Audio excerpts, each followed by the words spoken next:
freelancers who have to convince, a client to try something new. And so there are strategies. There are strategies. And the two most effective strategies I ever used is, number one is make your boss afraid. Today, I'm very excited to be joined by Mark Schaefer. If you don't know who Mark is, you got to know Mark. He is a futurist and social strategist. He's author of multiple books, including Marketing Rebellion, Belonging to the Brand, Social Media Explained 3.0, and his newest book is called Audacious: How Humans Win in an AI Marketing World. He's also host of the Marketing Companion show. Mark, welcome back. How you doing? I'm great. I'm great. Loving life here in Tennessee, just up the road from you. Absolutely. And it's super cool to have you back. Today, Mark and I are going to explore how to embrace disruptive storytelling so you can thrive in this changing world. And we are in a changing world for sure right now. I talk to marketers all the time. You talk to marketers all the time. And there's a lot of disruption going on. Before we even get into any of that, let's talk about storytelling, right? Because why now is storytelling perhaps critical? What about today makes storytelling so important? I heard a great analogy from a friend the other day. They said creating content through AI is like bringing store-bought cookies to a bake sale. I just thought that was a beautiful analogy. Oh, there you go. And so, this is we are in a time, Mike, which is really sort of an existential reflection for marketers. We see, if you're immersed in AI, like I know you and I are, you've got to know that AI is nipping at the heels of our skill sets, nipping at the heels of our careers, perhaps. And we've got to figure out, where do we fit? And so I'm not going to sugarcoat things. If you're creating stories and content that's competent, you're vulnerable. Competent is ignorable. AI is competent. AI is more than competent in many cases. So I think the challenge is, we've got to figure out the spaces where humans are going to be able to thrive in this environment. And I think one of the most important areas, and the area that I explore in my new book, is the story, is having the power to bring your unique perspective, your unique humanity to your narrative. Okay, so elaborate a little bit more on the storytelling side of it. I know that you have a story to tell us about how this whole thing came about. So Yeah. South by Southwest, right? Tell me what happened there. Yeah. So I never have a plan to write a book. You and I, we've had this great conversation together many times over the years, and people must think I have a strategy to always write books, but I don't. I only write a book when I see a problem in the world that I need to figure out. And if I can figure out, that's going to make a good book to help people. And a few years ago, I was at South by Southwest, and I was having dinner with a couple of friends. And all of a sudden, people in the restaurant stood up and quietly started to leave the restaurant. It was surreal. It was like a Stephen King movie. Now, my back was to the door, so I had to turn around and look out the window. What is going on? These people are standing out on the sidewalk. So my two friends and I, we leave our hot food and cold cocktails, and we go stand on the street. And we look up in the sky, and there's a drone show. Now, today... Wait, is it daytime or nighttime? It's got to be nighttime. It was a night. It was a night, yeah. It was a nice dark sky. And today we've seen drone shows maybe at a music festival or a sporting event, but like 3 or 4 years ago, this was the first time we ever saw anything like this. And it was an animation for a new television series. And at the end of the story, in the sky, there was a QR code. And everybody had their phones, and they clicked the QR code and went to a movie trailer for this show. Now, I became obsessed with this because I play this little mind game, Mike. If someone came to me and said, could you create a story so great people would leave their food in a restaurant to go see it, not just see it, but record it and share it with everyone in their social media world? Could I do it? The answer is no, I could not. And I thought, is there a clue here? This is how you stand out in a busy world. And this is what we all want to do. Every person listening today or watching the video here, we want to be seen. We want to be heard. We want to be discovered. And it's harder and harder to become the signal against the noise. And these people did it. And I wondered, is there a pattern here? Is there a system? How did they come up with this? Is there something we could learn that every business could benefit from? So I found out who did it.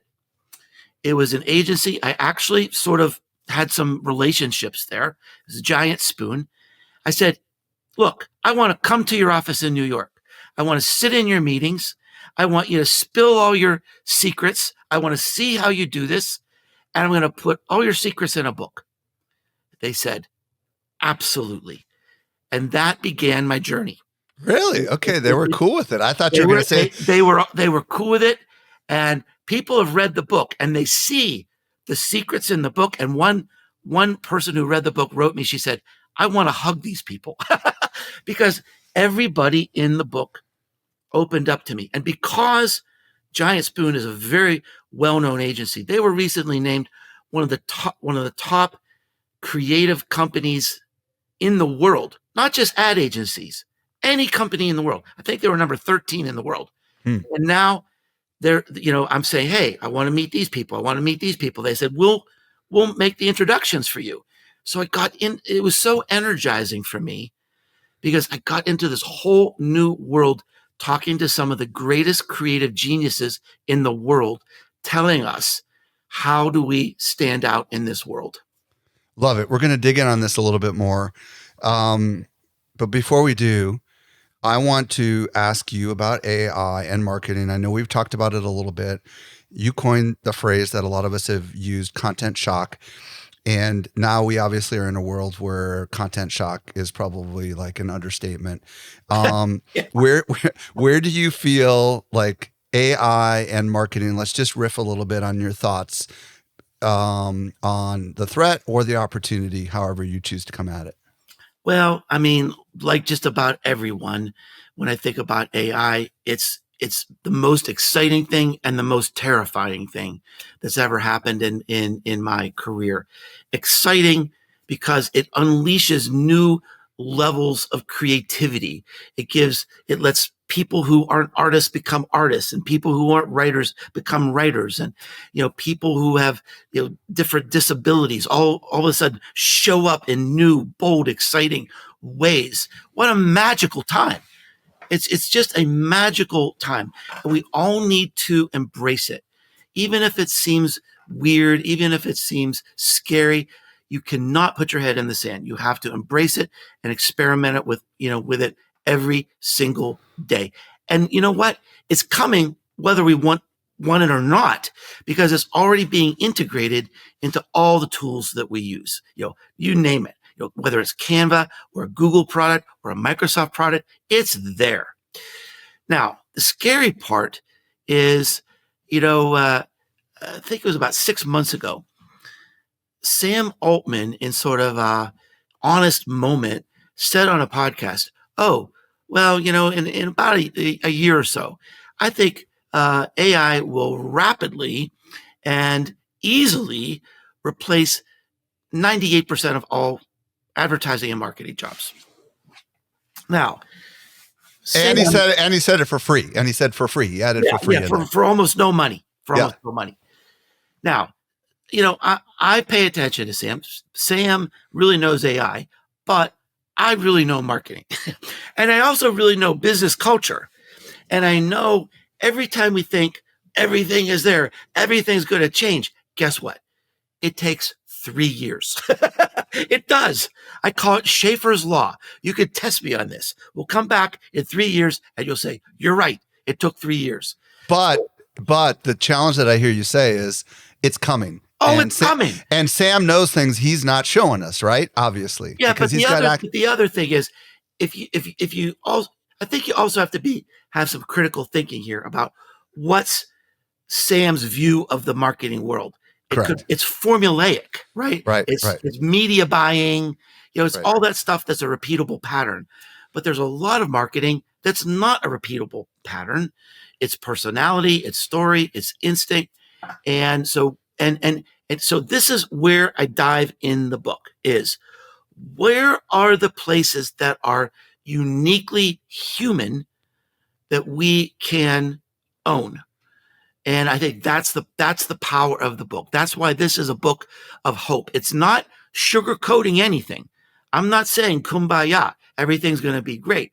I'm saying if you're competent is ignorable. You cannot just be competent and win in this world. You've got to disrupt what you're doing. You've got to somehow get rid of that fear and add some audacity to your work. I'm with you 100%. That's the whole reason I started my other show, AI Explored, because we saw the same thing early in social media, right, Mark? I mean, everybody was like, social media is not going to be a thing. It's never going to matter. Very similar pattern. Yeah. Right. And we saw the same thing when the internet came around. Everybody's like, oh, it's not going to disrupt traditional business. Of course, we know most jobs today are internet enabled jobs now as a result of it. Right. So I'm with you. It's going to be a threat and an opportunity. And I'm more of the optimist than I am the pessimist on this. So get into stories and disruptive stories in particular. When we were prepping for this call, the beginning stages of telling a good story, you said narrative was really important. And what I want to do is unpack the importance of narrative and kind of the stories to help people understand what you mean by that. Okay, so this was such a revelation to me. As I went to Giant Spoon, I interviewed the co-founder of Mischief, which is the hottest agency in the world right now. I sat down and interviewed Michael Krivicka, the king of viral video. I have profiles of Liquid Death, of Elf Cosmetics, of some of the most disruptive companies. And I found there is a pattern. There is actually a system. And so that is the system that I put into the book. And it's easy to grasp. It's easy to understand. There's only 3 ideas, and it's this. So what is your story? It's your narrative. It's where you tell the story, and it's who tells the story. And if you disrupt one of those elements, then you're on the path to audacity. You're on the path of doing something new and different for your industry. So those are the 3 main buckets of the book. I talk about other things like using AI, measurement, the role of culture in your company, and the narrative. But the 3 main buckets are: we have to disrupt the story, where the story is told, or who tells the story. So it's very, very easy. Then I've got case studies for all of those with lots of practical tips. So let's talk about narrative. What do you mean by narrative, and what are some tips that you can give us on how to tell a better story? So one of my favorite stories in the book, which really kind of opened my eyes to this, I went to this international conference, and there were these 2 guys from Australia standing up on the stage, Andrew and James McKinnon. They're brothers, and they have an agency in Melbourne called Taboo. And their presentation was called Taboo by Design. I thought, well, that's interesting. So Andrew starts off his talk by saying, well, today, we want to make sure you remember us. And so anytime someone leaves the room, my brother and I are going to take off a piece of our clothing. Now, this rumble goes through the room. Like, what did he say? And he said, well, I know this is really unusual, and everyone we've talked to has told us this is an extremely bad idea. but I would rather be humiliated today than be forgotten. Now, I started to take this personally, thinking, what if I have to go to the bathroom? I don't want to start this avalanche, right? Sure enough, they gave this fantastic speech about pressing into taboos, like breaking bad rules for good reasons, breaking industry norms because that's the way we've always done it.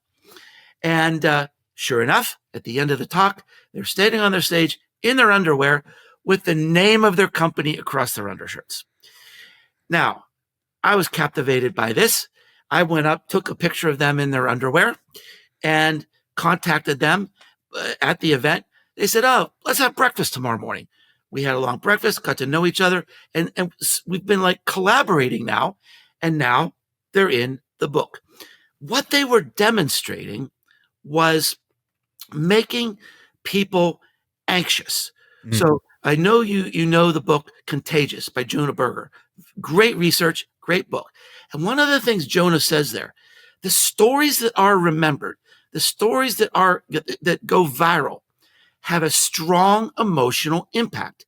It's joy, it's happiness, it's awe, it's anxiety, it's fear. Now, wait a minute. In social media marketing, we're all about the happy. But do we ever think about anxiety? Do we ever think about fear? So think about what's happening with liquid death. Okay, here's the number one rule I learned in marketing school. Never associate your product with death. Here's the fastest growing beverage in the world. They call themselves Death.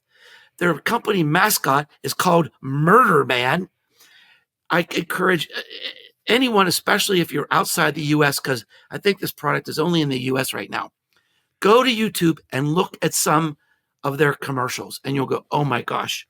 Well, and tell everybody what it is for those that don't know what it is, because it's not just water. Yeah. It's just water in a can. Yeah.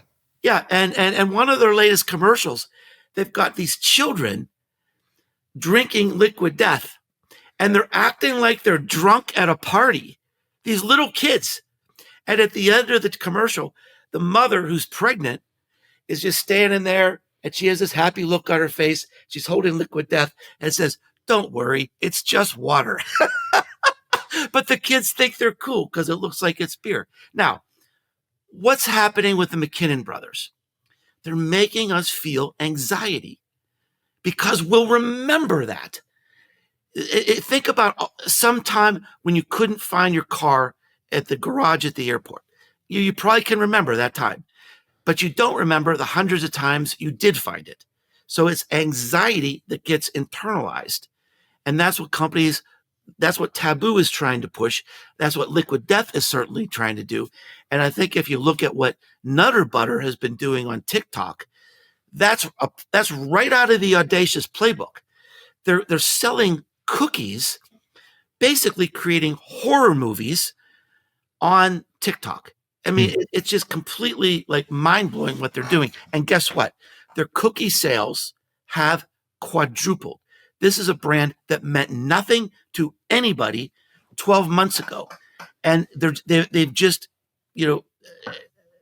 disrupted their narrative so dramatically. It demands attention and it's showing up in their sales. So that's what I mean about breaking bad rules for good reasons, pushing taboos, pushing norms, just doing something different than what's average in your industry.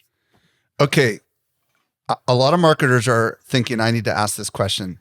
How do I persuade my boss or my CEO? Because this is going to be a problem, obviously, with a conventional leader inside the company, right? Wanting to push a taboo because they're going to be concerned about pushback, right? What's your thoughts on that? Huge issue.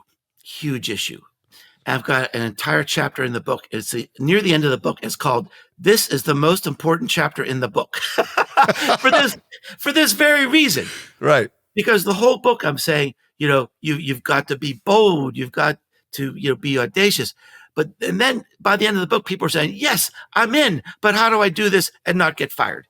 Right. And, culture is a big part of it. So what I've done is I've interviewed people who have worked in traditional companies and agencies. I interview people who are running businesses and agencies that are trying to change the culture. And I interview even like freelancers who have to convince, a client Right. to try something new. And so there are strategies. There are strategies. And the thing, as I look back at my career, I was always pushing the edges. I was always experimenting. I was always like forcing people to look at things in a new way. And the two most effective strategies I ever used is, number one is make your boss afraid. Okay. And what I mean by that is, look, hopefully you work in a company where people are honest and they're well-meaning, and they're not mean and manipulative. But if they're honest and well-meaning, they want to adjust. And if they learn that they're vulnerable to the way the world is, and if you're average, you certainly are. If you're not responding to AI, you certainly are.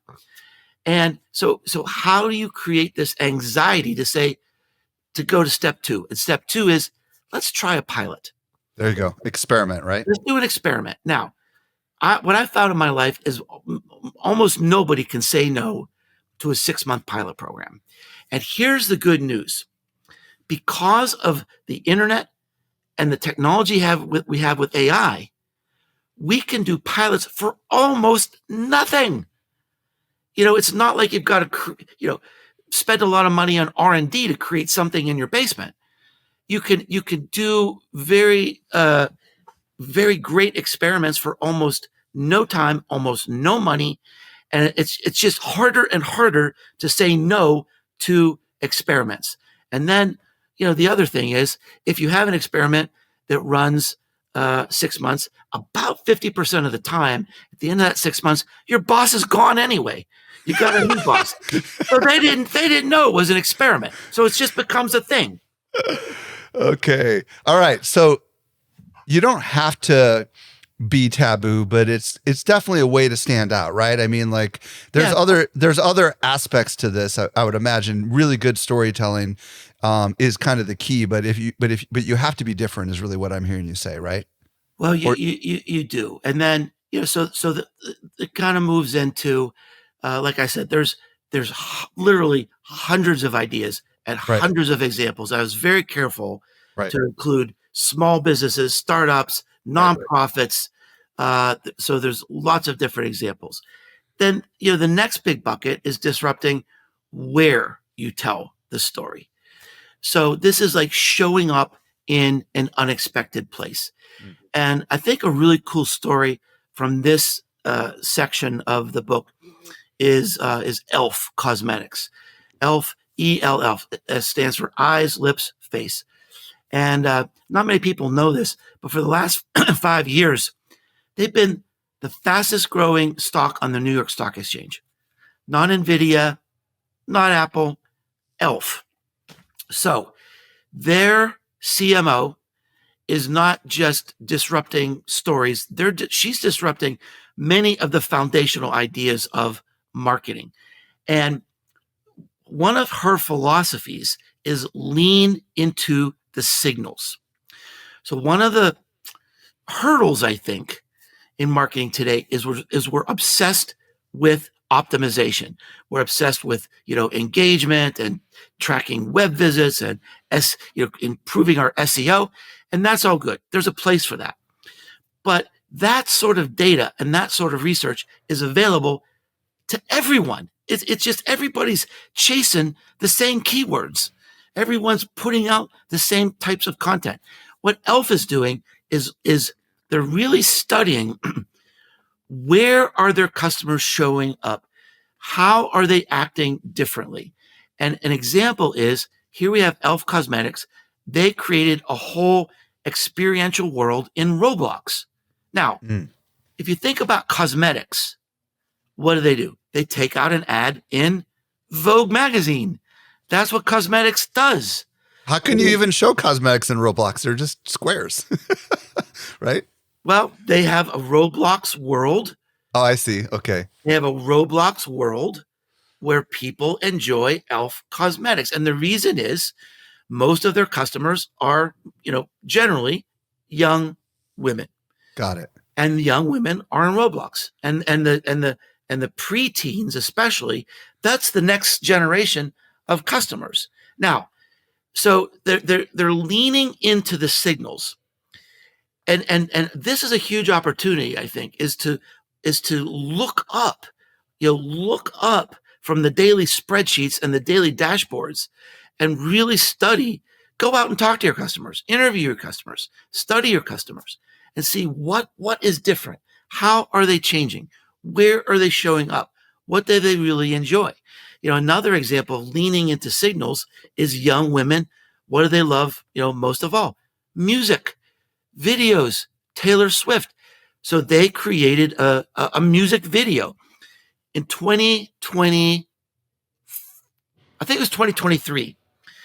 They had the all-time greatest video on TikTok. It created 5 million challenge videos, billions of views. It even ranked on Spotify, the song. So, I mean, if our customers are in music, we're going to be in music. So lean into the signals.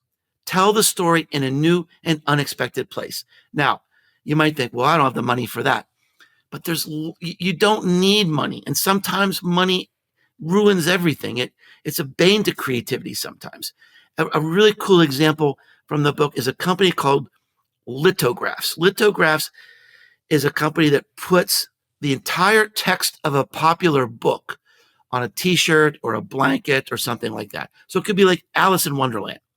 So what they did for their fans is they created temporary tattoos of every sentence in a popular book and sent them to their fans. How can they do that on a tattoo? I mean, it must be very small. Temporary. It's like a thing you just rub on. But they got the whole book on a tattoo? No, each sentence. Oh, okay. Each sentence of the book. So every tattoo is different. Oh. They sent them to their fans. The fans put the tattoo, took a picture, sent it back to Lithographs so you can read the whole book on body parts. Oh, that's unusual. Think how many thousands of customers, book lovers, they engaged in this fun project for pennies. So wait, just so I'm clear, what does the company sell? What does Lithographs sell? What's their product? So let's say your favorite book is Alice in Wonderland. Yeah. You can buy a shirt that has the whole book on it. Oh, so they sell clothing. Okay. They sell clothing, blankets, merchandise, mugs, whatever. Anything you can print the words of a book on, that's what they sell for book lovers. How did they get the tattoos out to their customers? Do you have any sense of how that happened? Well, they just, they engaged them in their community and said, who's in? And what they've done now, Mike, I think they're up to 10 or 11 different books. So every time they want to promote a new book, everybody's ready because everybody loves this. And they'll put the tattoo on the neck, on the chest, wherever. And so now my body is on this website. So do they make a video out of it, or how are they actually using it in their? I don't think they made a video, but they just they put the pictures consecutively. Oh, so you can read it. Got it. Okay. You can read the book. And they're on obviously different color skins and stuff to kind of show the diversity of all the audience. Yeah. Very interesting. And different color skin, different body parts. There you go. So how did that help them? Do you have any sense of what happened? I mean, did that help spur sales? I don't know. I honestly don't know that because it's a private company and they wouldn't reveal something like that. Yeah, got it. But what it did for them is it helped the customer tell the story. So first of all, it disrupted the story in a dramatic way by telling a story in a different and unexpected place. But it also engages the customers, and I think that kind of leads into the next part. Wait, real quick before you go to the next part. Yeah. I'm having a flashback, and it might have been you or David Meerman Scott, where he sent books to him, and he had him take pictures holding the book in the most strangest locations in the world. And I don't know if the book was about going to unusual locations, but is this the kind of example, or is that not really the kind of example? I think it's the same, because what we need to do is nobody believes our advertising. Right. I mean, nobody, if they even see it, because we live in a streaming economy. We spend extra money on Netflix and Disney Plus, so we don't have to watch ads, and we spend more money on Spotify, so we don't have to listen to ads, and we listen to audiobooks. And we're living in a virtually ad-free world, other than maybe news and sporting events. And traditional advertising is becoming less and less relevant, and it's not believed anyway. So what we need to do, instead of us beating our chest and telling the story, we need to do something so interesting, so remarkable, so worthy that our customers can't wait to tell the story for us, because we believe each other. Nielsen had this famous study a few years ago. 92% of adults will believe a stranger telling them something before they'll believe an ad. We believe our friends, our family. We believe influencers. We believe reviews. We believe testimonies before we'll believe ads. Now, here we have Litograph saying, hey, customers, let's get involved. Now the customers are saying, look at this. This is this awesome company, and I get to be part of it. Look at my arm. I have my favorite quote from, whatever book. And let's put it on Instagram and have some fun with it. And come to the website. You can see the whole book. So, the marketing mindset today is really entering that space where we do something so cool that the customers tell the story for us. We instead of holding the mic, we kind of write a script, this cool story, and then we hand the mic to the customers. Say, you take it away. That is the most effective marketing today. And by the way, to come together with this theme of AI, that's something AI cannot touch. We own word of mouth marketing. Humans own word of mouth marketing. It is the purest, most trusted, unadulterated form of marketing that there is. And the oldest too. It's been around forever, right? Pardon me? It's been around forever. It's been around forever, but it's an afterthought for most marketers. How many people have word of mouth marketing in their marketing budget? Almost nobody. Okay, so here's what we've learned so far. First of all, you got to have a good story to tell, and ideally, the story should have some sort of a emotional trigger, right? Yeah. And taboos. We explored that. Then we talked about where to tell the story, and where could be a virtual world, like we talked about with Roblox. It could be the side of a building. It could be a sidewalk. Yeah, we had Adley Kinsley on the show, and she talked about how she was making she was making a muffin mix in the aisle of a grocery store. So it was a really unusual location where she was doing her short form videos. Literally, she grabbed a bowl, grabbed some eggs, and did the whole thing, literally a no bake thing in the aisle, right? So that's just like a really unusual location. I love it. Yeah. So the idea that you can think a little bit out of the box as far as where you do something, I love that. Yeah. And then the who, you really talked about the importance of customers. I would love you to also talk about employees and creators, and just any thoughts on like getting these people involved. Yeah, so that's the third idea, is that we just have to get out of this norm that we're going to we're the ones that own the message. We're the ones that control the message. And so this section is broken up in a couple different parts. And I start with the math behind word of mouth marketing and why it's different from influencer marketing. And the key idea is that there was research about 10 years ago that unlocked I think the key to how word of mouth marketing works.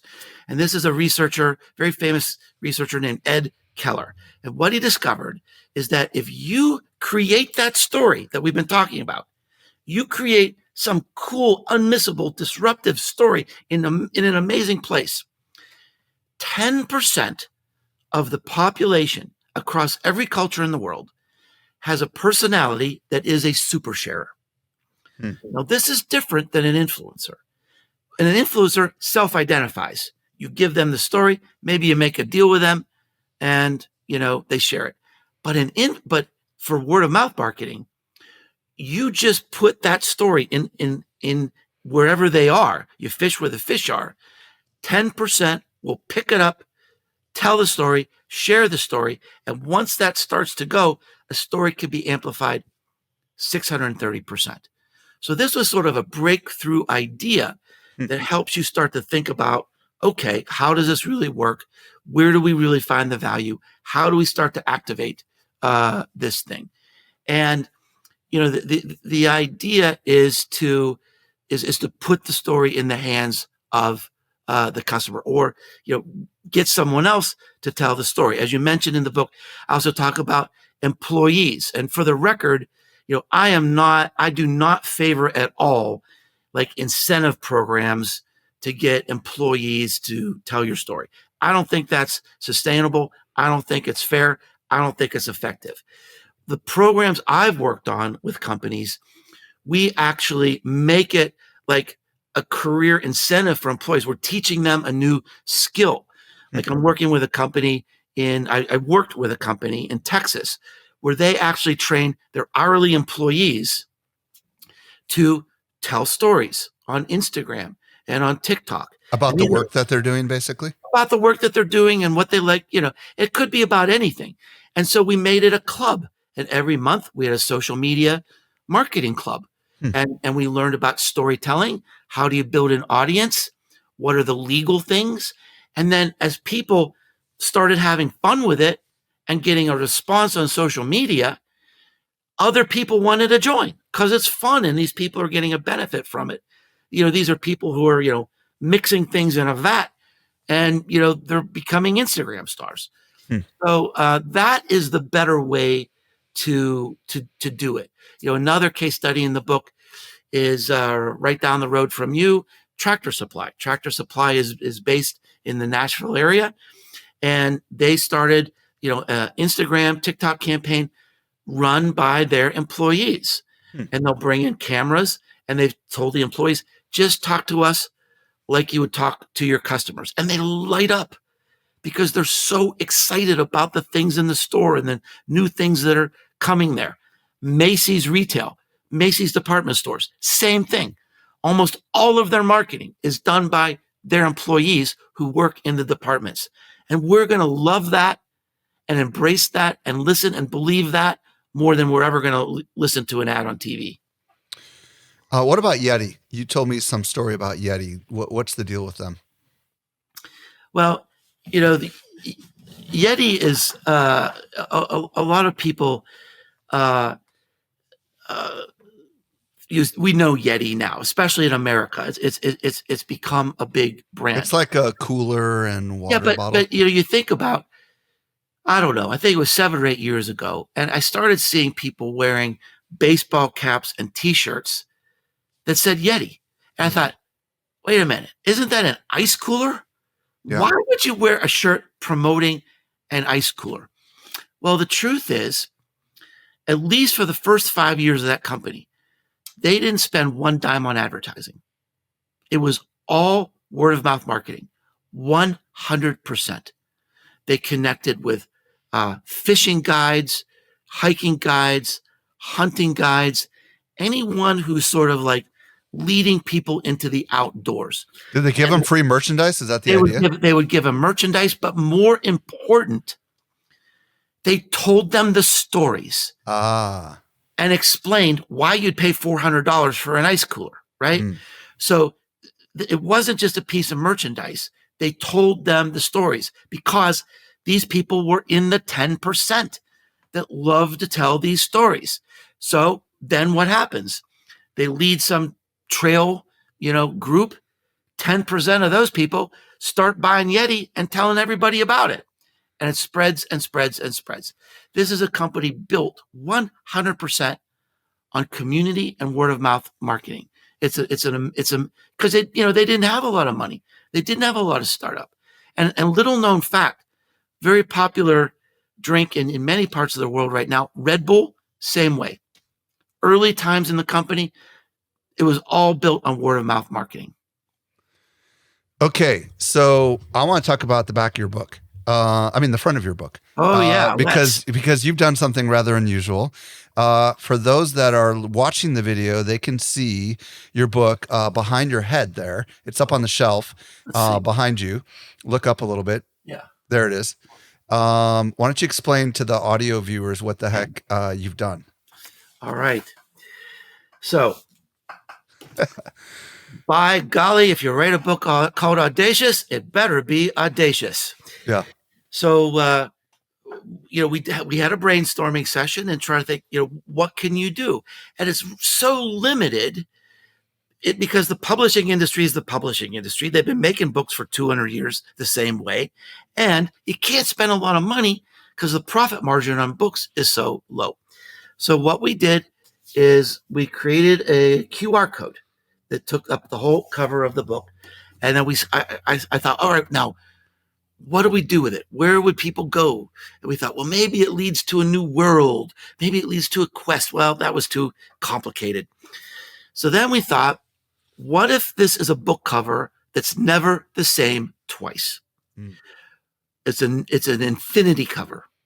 So what we did is we took the book, uploaded it to AI, and we also uploaded some art samples so that it would give a consistent sort of tone and color palette that kind of goes with the colors. Yeah, for those that aren't seeing the book, it's kind of red. Sorry, that's right. It's gradient orange to red, and it's got white text. It says Audacious, and it's got a massive white QR code. Yeah, so what happens when you scan that sucker? All right. So then when you hold your phone up to this and you scan the QR code and you line it up with the book cover changes. There's abstract, colorful art that is informed by the stories in the book.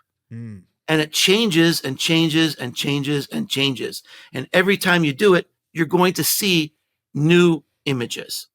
So it's a first in the world. It's the first time anybody has ever done this.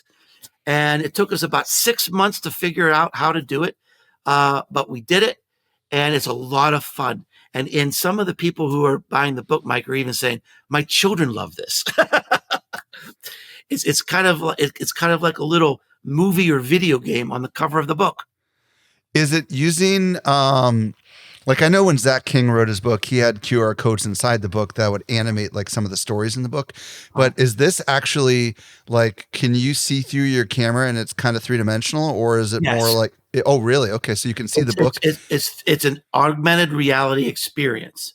Interesting. It overlays the book, even the spine of the book, and you can walk around and it conforms to the book.